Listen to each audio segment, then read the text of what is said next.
Kalau di video sebelumnya kita sudah bahas bagaimana blackout Sumatera seolah menjadi trailer gelap untuk skala nasional, hari ini ada satu pertanyaan yang jauh lebih nendang. Apa gunanya saldo miliaran di layar HP kalau saklar pusatnya tiba-tiba dimatikan? Kita sering merasa aman karena angka digital, tapi kita lupa satu hal pahit. Punya uang itu beda jauh dengan punya akses terhadap uang. Sejarah membuktikan, saat krisis besar terjadi, orang nggak akan berebut angka di layar. Mereka bakal berebut barang nyata. Di tengah isu blackout nasional yang makin santer, pertanyaannya bukan lagi soal kapan listrik nyala, tapi seberapa lama lo bisa bertahan hidup saat ATM dan aplikasi pembayaran cuma jadi pajangan.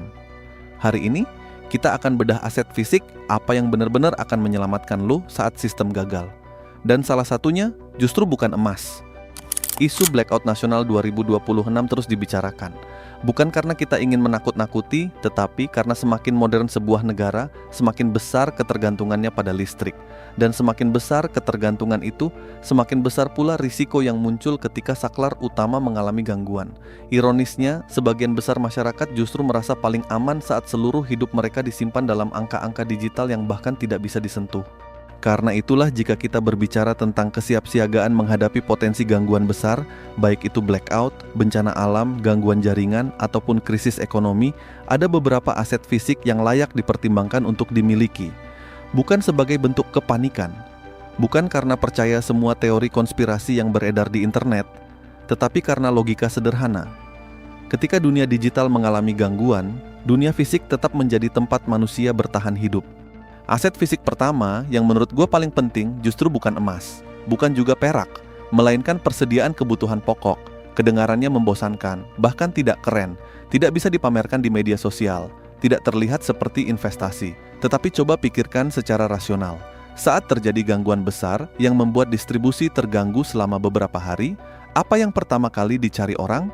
Beras, air bersih, makanan tahan lama, obat-obatan dasar, baterai, senter, gas cadangan. Barang-barang sederhana yang selama ini dianggap biasa justru berubah menjadi aset paling berharga ketika situasi tidak normal. Sejarah krisis di berbagai negara menunjukkan pola yang sama.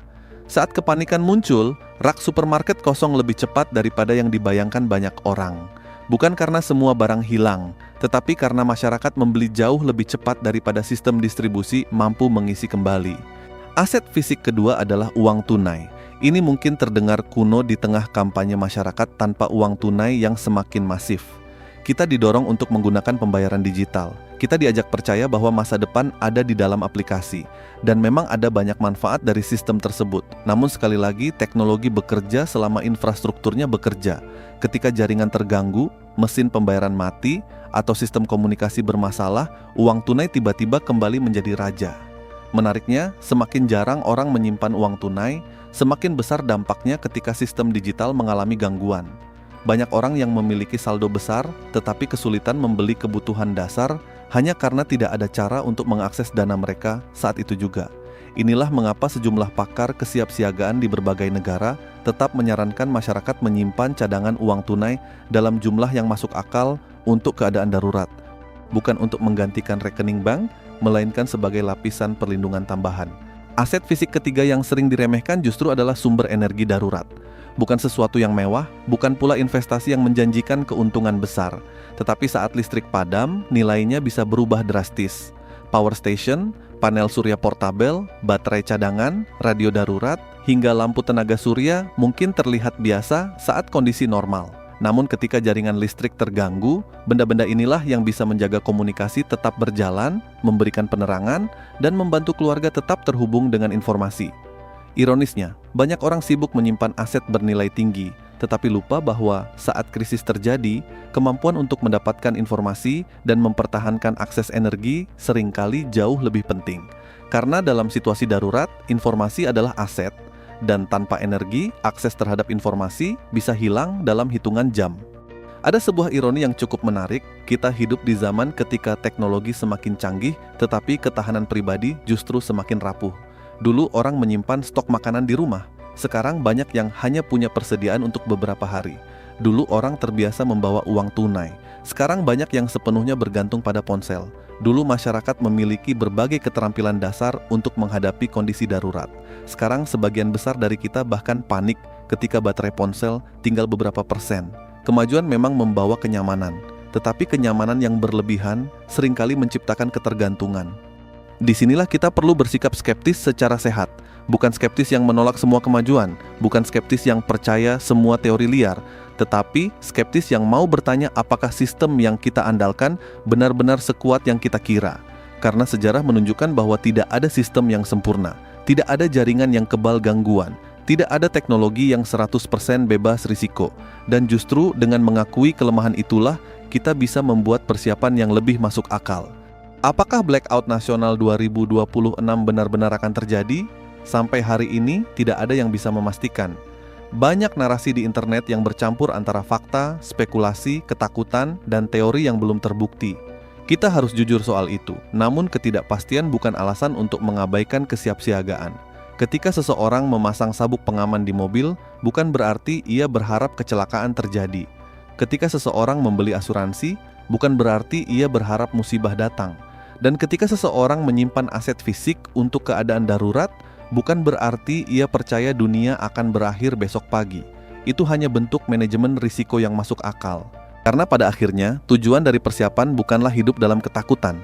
Tujuannya justru agar kita bisa hidup lebih tenang. Orang yang siap biasanya lebih tenang daripada orang yang tidak siap. Orang yang memiliki cadangan biasanya lebih rasional daripada orang yang sepenuhnya bergantung pada satu sistem. Dan orang yang memahami risiko biasanya tidak mudah panik ketika masalah muncul. Jadi jika ada satu pesan yang bisa kita ambil dari pembahasan ini, pesannya sederhana.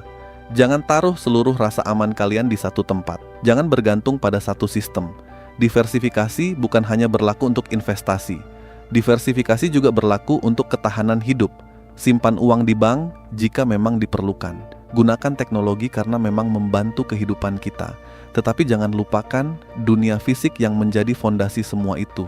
Karena ketika keadaan normal, kita menikmati kenyamanan.